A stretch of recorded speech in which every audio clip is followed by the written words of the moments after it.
Welcome back, everybody, to another episode of the Depot Dive. It is week one of the NFL season. Obviously, tonight, the NFL season will be kicking off with the Ravens and the Chiefs. Tomorrow night, you got the Eagles and the Packers, I believe. And then on Sunday, the Steelers will kick off their season on the road against the Atlanta Falcons. So, a whole lot for us to get through on this episode. We're going to try and power through three of the biggest Steelers-related topics. I'm Ross McCorkle, your host. Above me on the screen, as always, Joe Clark, my co-host. And Joe, any words before we get into today's show? No, just a busy day. Chock full of Steelers news today, lead up to week one. A lot going on, so definitely a lot to talk about. It's going to be fun. Yes, indeed. Well, we will just hop right into the first topic, and this is kind of late breaking news here. It was maybe an hour and a half ago, or I don't know, time's been kind of wonky today with everything going on, but Russell Wilson was a limited participant at practice today. He suffered, or not suffered, but he was experiencing some calf tightness. Mike Tomlin told the media he doesn't typically speak to the media outside of his Tuesday press conference. So when he does, you know something's gone awry. And unfortunately, that thing this week was Russell Wilson being limited at practice. Now, they are required to report any kind of injuries. They can be fined or even, have more significant repercussions if they do not report injuries such as this. And so, it's kind of up for debate right now. Is this like a big deal? Is this not a big deal? Joe, can you walk us through kind of some of the latest on that? Yeah, no. So, I mean, it's hard not to be a little bit concerned given he had the prior calf injury, but it doesn't really seem like it's a big deal. I mean, I think it was Chris Adamski of the Trib reported that he was walking through the locker room normally with the stuff to go to the meetings. But I mean, when you have a 36-year-old quarterback who now is this is the second time that he's experienced a calf injury, I mean, I think there's a little bit of long-term concern, but I mean, Mike Tomlin, no change in the game plan. So I'm really not too concerned. It kind of just seems like one of those things where the Steelers are getting ahead of it, reporting the injury. I mean, Van Jefferson said today he didn't even know Russ was limited. So who knows when that injury was suffered? Tomlin didn't say when he reported the tightness. So it could have been something, woke up, felt a little funny, got a little bit of work in, or it could have been something that happened, in the midst of practice. So we don't really know. That's kind of what will be answered tomorrow. See what his, practice availability is, if he goes in full, if he's still limited. But I mean, the second time it's his calf injury, and I keep going back to, the Bengals and Joe Burrow last season. He struggled with a calf injury through, the first month of the year. Eventually, he recovered. He was fine. But an older quarterback dealing with a calf has to worry you just a little bit. But ultimately, I'm not too concerned. But there's definitely a little bit of worry here now that this has now popped up again after he suffered it early or late in July, I guess, when the team started training camp with their conditioning test. So now a little over a month later, it's popping up again. It's hard not to have a little, the voice in the back of your head telling you that this could be worse than they're letting on. Yeah, and you mentioned Burrow, and I know another quarterback who, did end up missing a bunch of time last season. Aaron Rodgers had a calf strain. Obviously, his injury ended up being an Achilles. I know there were some people who kind of speculated that that calf injury maybe had contributed to the Achilles ultimately rupturing when he took that hit in week one last year. I'm not trying to be an alarmist here, but there are concerns with these older quarterbacks having these calf injuries. Chase Daniel today was mentioning, he said straight up, I'm worried. And this is a former NFL quarterback saying this. He knows the calf is, a pretty crucial muscle for the quarterbacks. They have to be able to navigate the pocket and push off that leg. This was the same leg, obviously. Tomlin confirmed that he had injured previously. And so, yeah, there is some concern. And then kind of puzzling, and I don't know if this was just, Schefter, he just hopped on NFL Live, late, quickly after the news broke and didn't have the full story or what have you. But he said the Steelers are unsure if Russell Wilson will be able to play on Sunday. And so, I don't know how much stock I put in that. It is Schefter, so you have to put some stock in it. He's very plugged in. He's probably the most plugged in the league. And so him saying something like that, I think it's we're just going to have to wait and see until tomorrow afternoon when the final injury report releases. If he's limited again and he has a questionable designation, then it is at least open for debate if there should be a bigger concern here But we'll see ultimately on Sunday. Hopefully he's listed full tomorrow and we don't have to talk about that all weekend, but it definitely remains a possibility at this point. Joe, who else was on the injury report today? Maybe going backwards or moving, progressing. Who was that today? Yeah, Darnell Washington popped up with a knee injury, which, given his history, the reason he fell in the draft was because his knees were apparently didn't look good. So a DNP with a knee injury today, popping up after not practicing yesterday, is definitely a little bit concerning. Not something you really like to see. Roman Wilson was limited. I would really question his availability for Sunday. He was limited yesterday, limited again today, and obviously he's been out for most of. He was out, got hurt. What, it was the first day of pads? That was July 30th. So he's been out now a little over a month. So getting a rookie up to speed, ready to play on Sunday, I would be a little bit surprised at this point if he is active on Sunday. But better news. It's not the all doom and gloom here. As Corey Trice was full, he could definitely play a role on Sunday. Jalen Warren was full, and Troy Fautano was full. Fautano likely not to start. It looks like we're going to have Broderick Jones at right tackle and Dan Moore Jr. at left tackle. But Warren being full after the hamstring is a good sign. Hopefully he'll get his normal workload on Sunday alongside Najee Harris, because the Steelers, especially if Wilson's limited with a calf, it's gonna be a game where they really have to rely on the run game. So Warren's gonna be a big piece of the puzzle on Sunday. So good news there, but generally it wasn't a positive day when it came to the Pittsburgh injury report, with Washington and Russell Wilson popping up with new injuries today. So never great when somebody's added midweek to the injury report. And so some level of concern, especially with Washington, given the prior history of knee issues. But generally, good to see Trice and Warren getting back to full participation today. And Troy Fautanu being full, that is obviously encouraging. The first-round pick making his return after suffering that injury in week 1, reportedly a mild MCL. He had been limited up until today, and so that is positive. At this point, he's not going to start. I would be very, very surprised. It's going to be Dan Moore Jr. on the left and Broderick Jones on the right, but this does now open the door for what happens now in week 2 or week 3 moving forward. Say Dan Moore Jr. gets absolutely toasted by Matt Judon this weekend, or even Broderick Jones. Maybe he's the one who gets toasted. He was looking obviously a little shaky in the preseason, and Dan Moore Jr. was actually looking pretty good. So we'll see what happens this weekend. We'll see how reactive the Steelers are to that. Everything we've heard from some of the Steelers insiders like Jerry Dulac, the Steelers want Fautanu in the starting lineup. Obviously, they drafted him in the first round. That is not a surprise. But, I think it's now just a matter of time before Fautanu starts to work his way into that starting lineup. Joe, when do you think that could happen if say neither struggle this weekend? What is the outlook? Where is Fautanu possibly going to get his first start? Yeah, I think it really just depends on how well the offensive tackles play at this point. It's one of those things where if both Moore and Jones are playing well, then maybe he takes a redshirt year and, he just serves as the swing tackle this season.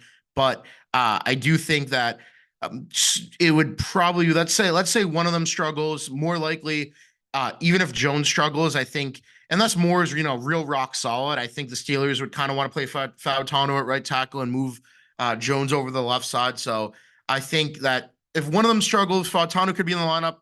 I would say as soon as week 3, maybe. I think they'll roll with this group for 2 weeks, let Fautanu kind of ease his way back. But if both guys are, maybe solid, maybe a little bit shaky, I would guess the bye week. It's kind of just the easy answer there to give him more time to ramp up and get ready, get acclimated with the starting offensive line, given that, he's not going to be practicing with them as much as he's, listed as the backup right now. So I would. My assumption right now, if all things go well, would be the bye week. But I also, if they're both playing well, I wouldn't be surprised if they took a redshirt year. It seemed like that was going to be the case with Broderick Jones last year. He had the one start when Moore got hurt against, I think, Houston. Or not start, he came in against Houston when Moore got hurt in that game, played 40-something snaps, but then he didn't start until week 9 against Tennessee after Chukwuma Okorafor made some comment and got benched. But he gave a boost to the run game, and maybe if things aren't going too hot, maybe that's the hope with Fautanu, come in again after the bye and see what they can do. So it'll be interesting to see, because it's kind of really up in the air right now, given how well or given it's going to come down to the performance of Jones and Moore. So it's definitely something to watch because given that, he's been out now. So if he coming back in to assimilate back in the lineup isn't going to be super easy. So I'm intrigued to see what their plan is with him this year for sure. Yeah, I've got week 4 circled for a possible change in the tackle competition there. And the reason being the Steelers are playing the Los Angeles Chargers in week 3, and they've got Khalil Mack, Joey Bosa, and Bud Dupree. Those tackles are going to have their hands full. Who's going to come out on top? Maybe one of them struggles there, and if so, that might be the door being cracked open for Fautanu to be inserted week 4 against the Indianapolis Colts. That's just speculation, but right now that's kind of where I'm leaning if this thing doesn't happen sooner, which it could. So we're going to move on to our second topic, and this one was a bit of a surprise. I will admit, I'm sure some of you have heard me say it on the podcast over the last month or two.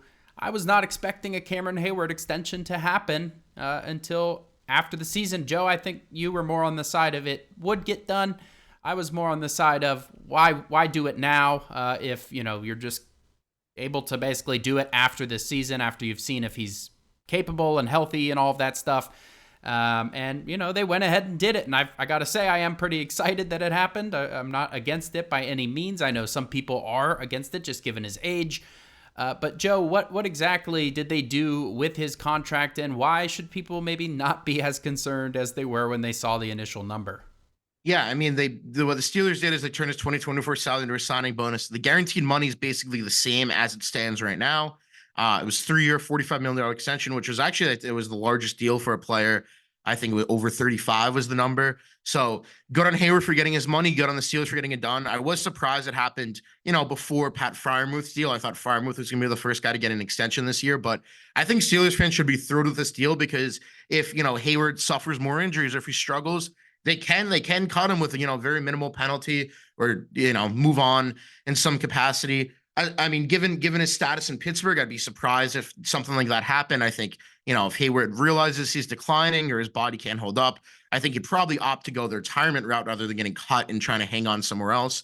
But the Steelers have options now, and I think what they did by spreading his 24 salary into a signing bonus was super smart. And it frees up money for this year at the cap. So good move all around for the Steelers. Keep Heyward happy, get him long term, and like Alex pointed this out on Twitter the other day. The thing with Heyward is that his strong suit is his power. It's not his finesse or anything. And power doesn't really evaporate. So even when he came back last year, he wasn't as strong as a pass rusher, but he was great against the run. He could use his power.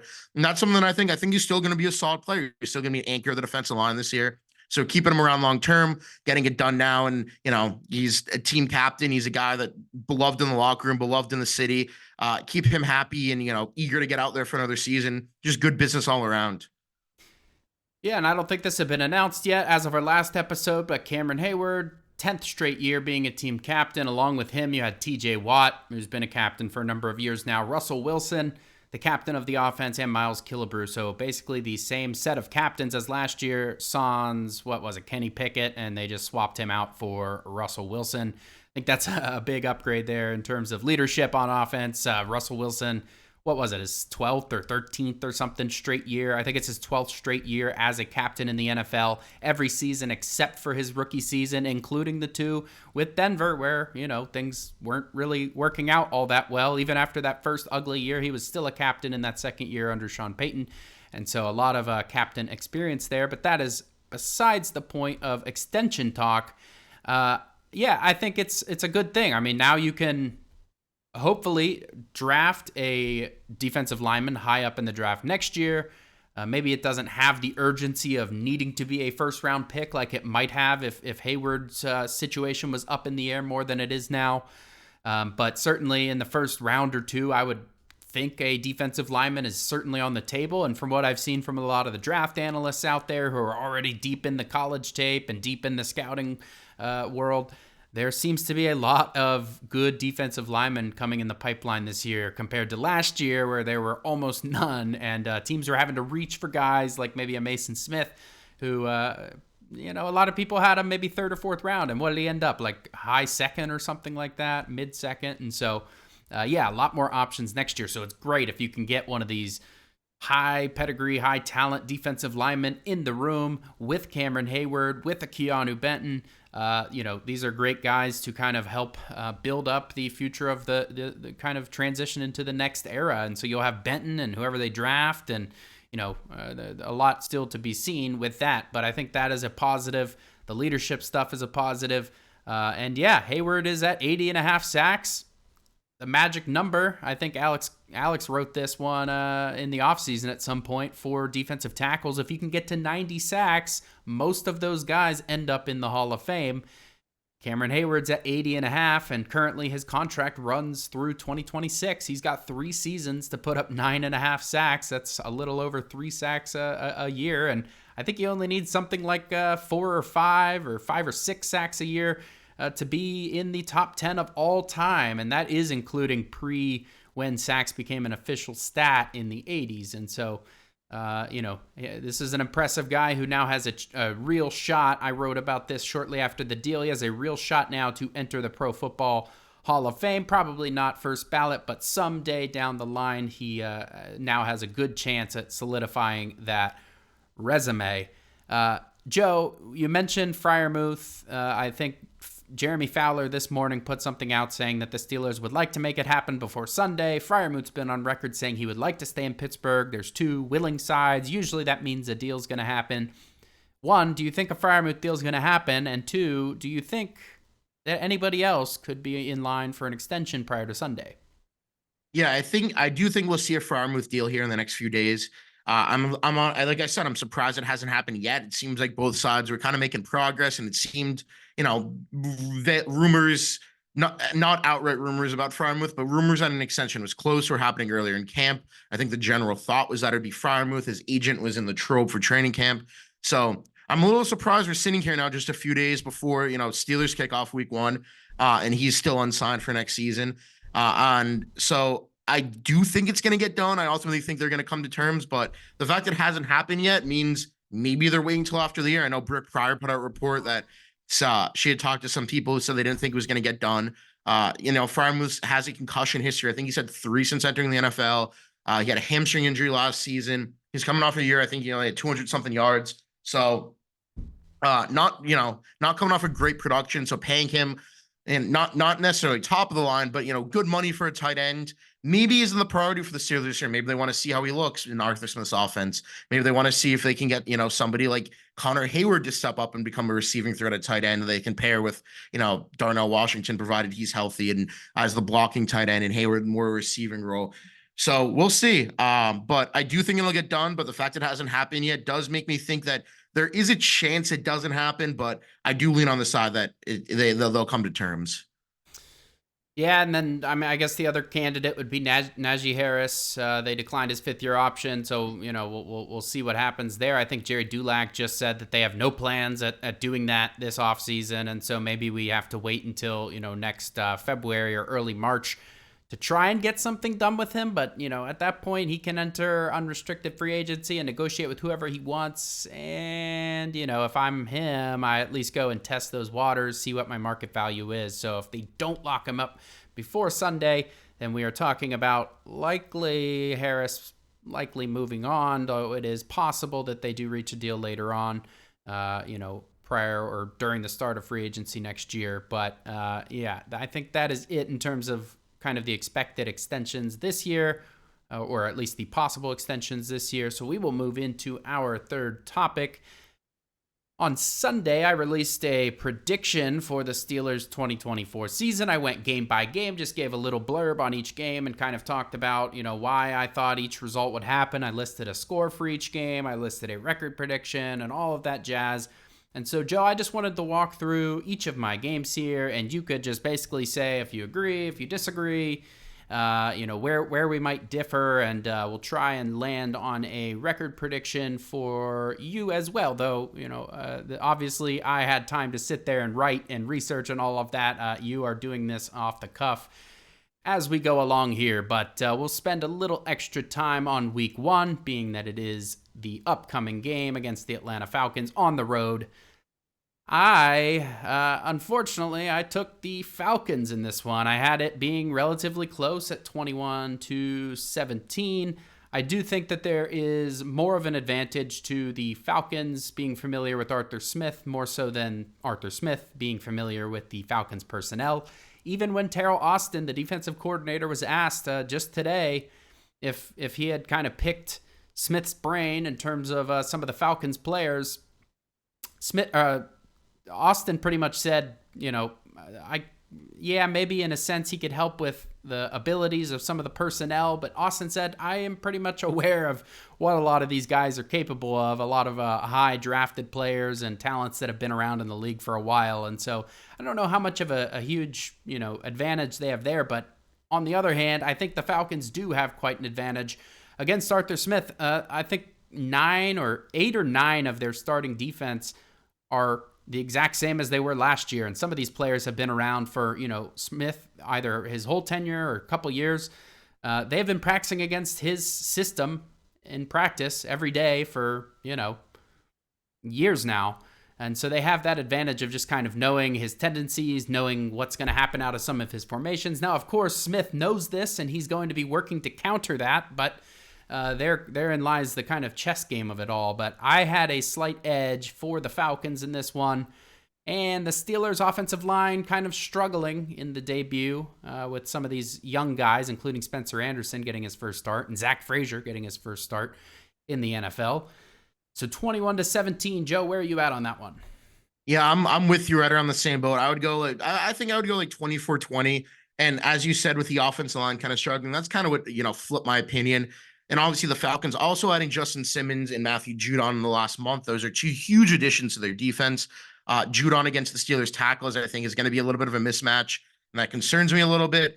Falcons offense obviously upgraded with Kirk Cousins. So it's not, the Steelers defense is still really solid. I think they're going to, contain them a little bit, but I think I would go 24-21 here. As you said, the Falcons defense, I think it is 8 returning starters, but Zach Harrison was on the team last season, and he's entering the starting lineup. So the only 2 new starters are Judon and Simmons, who are both, former all-pro players, really talented guys who are going to make a huge impact, I think, on Sunday. So I would go 24-21 Falcons. It stinks because Steelers kind of need to get off the season off on the right foot, but as the weeks have trended on, I've kind of thought a week 1 loss is now more likely.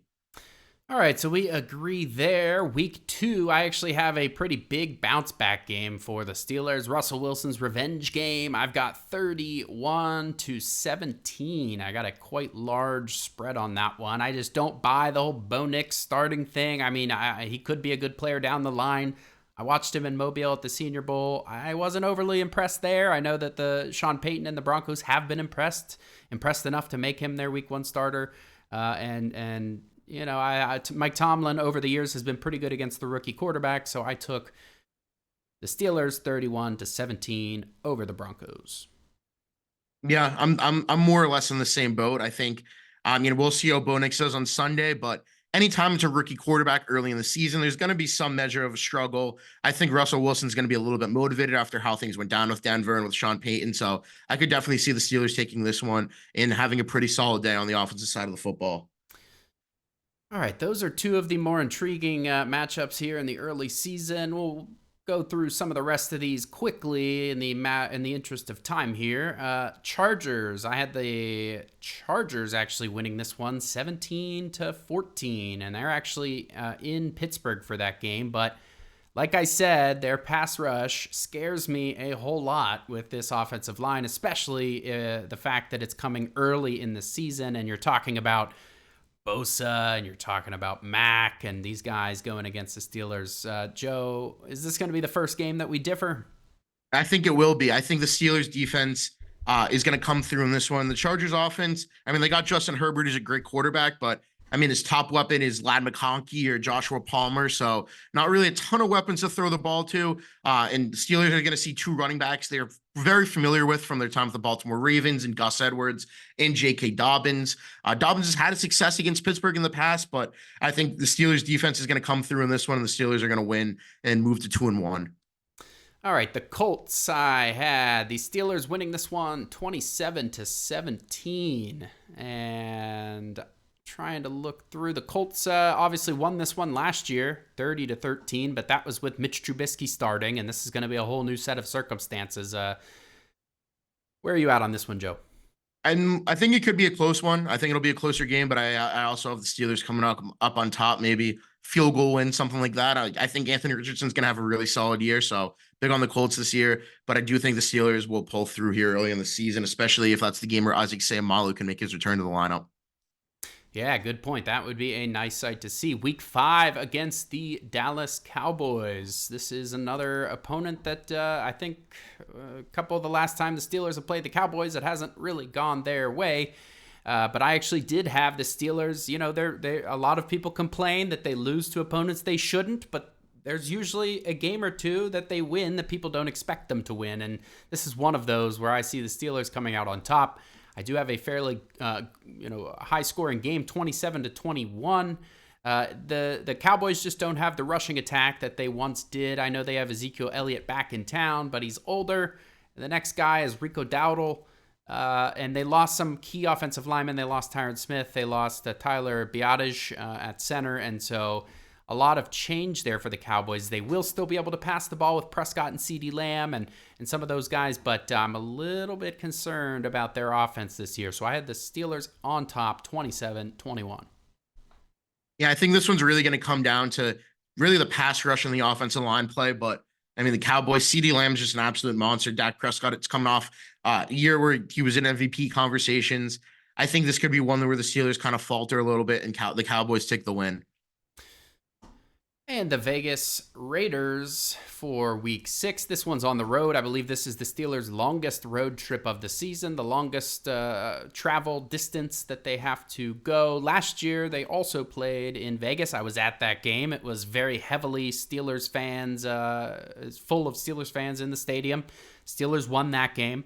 I have the Steelers winning 20-14 in this one. I think it's going to be largely a home game for the Steelers again, like it was last year.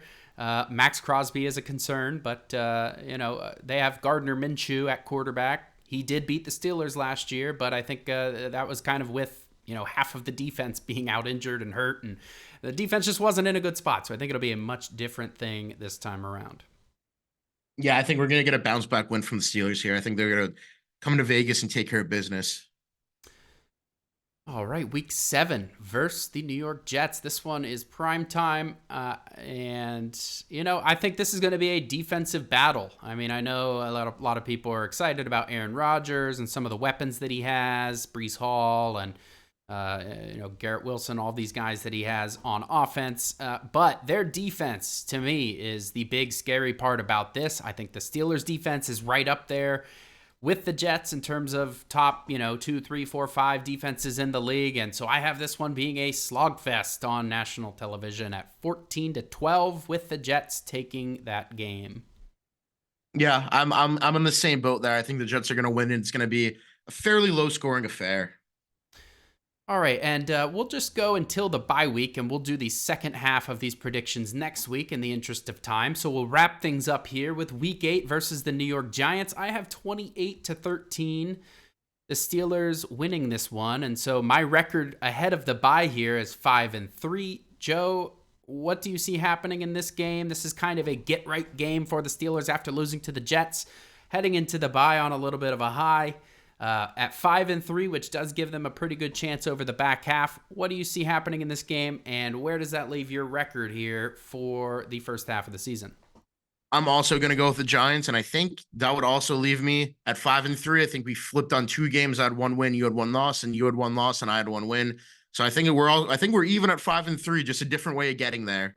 Just to clarify, you are picking the Steelers here, not the Giants. Yeah, taking the Steelers. Okay. Taking the Steelers for sure. I'm not really too scared about the Giants this season. Yeah, it's Malik Neighbors and a bunch of guys there on offense. So, all right, well, that is all of our topics for this week. We will do the second half of the schedule on next week's episode, just because that was going to take quite a while there to get through every game. We do have a listener question, which reminds me, if you guys want to give us a call at the bottom of the screen, or if you're just listening, it is 412-254-3145. Again, that's 412-254-3145. Give us a call, leave a voicemail for a chance to have your question answered on a future show. If you're a little shy and don't want your voice on the show, I actually learned that you could actually text the line. So send it a text and we'll just read your question off on the air, but make sure to give us your name and where you're from so we could give you a little shout out there. And this question is coming from an Arthur Morris, and it looks like it is from 412, so this must be a Pittsburgher. Hi, this is Arthur Morris. I was calling to see what you guys think is the biggest thing to look out for the game on Sunday. What is the area of focus you're looking at? What must the Steelers do to be successful not only this Sunday, but for the rest of the year? Thanks, and have a good day. All right, Joe, do you want to lead this one off? What is the biggest thing to look out for on Sunday and also kind of leading into the rest of the season? I think it's going to come down to offensive line play and how well the Steelers can kind of, I think, first and foremost, run the football. You have Najee Harris and Jalen Warren, who are two great running backs, but they need blocks. And I think coming into the season, we were very confident in their offensive line, but now Broderick Jones coming off a shaky preseason. You have Spencer Anderson in the lineup for an injured Isaac Seumalo, and we're kind of in the same boat we've been in the last few years with a little bit of concern about the offensive line play. So on Sunday, definitely intrigued to see how those guys look up front, how the Steelers can run the ball, and if they can protect whoever's at quarterback, be it Russell Wilson or Justin Fields. And throughout the season, I think that's really going to be the key. They want to be a team that can run the football, but if you can't block, you can't run the football. So intrigued to see how things look on Sunday. And if they play well, if they can carry it over the rest of the season, if they struggle, if they can rebound and, get things back on track. Because if they don't, then they're not going to be a playoff team. Yeah, I don't disagree there. That is a good one. But I'm actually going to go with, I want their strength to be a strength. And what I mean by that is I want the defense to look good. This is supposed to be an exceptional defense this year. Really, every position is looking really good, at least at the starters, except for maybe nickel with Beanie Bishop Jr., but your kind of core of the defense are veteran. A lot of them have played together. They've gotten some new exciting pieces with Patrick Queen, Deshaun Elliott, Dante Jackson, and some of the drafted players like Peyton Wilson. There's a lot of things to be excited about with this unit. I would say in this week 1 game, I'm looking for them to, not make Kirk Cousins look like, wow, this guy could be comeback player of the year. I don't want to see that because guess what? They are playing a ton of good quarterbacks this year, and if they're able to make Kirk Cousins look that good, that doesn't necessarily bode well for what the defense might show the rest of the year. So I'm looking for a strong defensive performance week 1, even though I did predict a loss. I want to see the defense perform well in the process, even if they do lose. And, I think the defense will be able to keep them in a lot of games this year if they're able to accomplish that. Hope that answered your question there, Arthur. And thank you for giving us a call. We do hope to hear back from you another time. Again, at the bottom of the screen, 412-254-3145. Give us a call or even a text, and we will answer your question on a future episode. That's all that we have for today. I'm Ross, that's Joe, and we will catch you next time.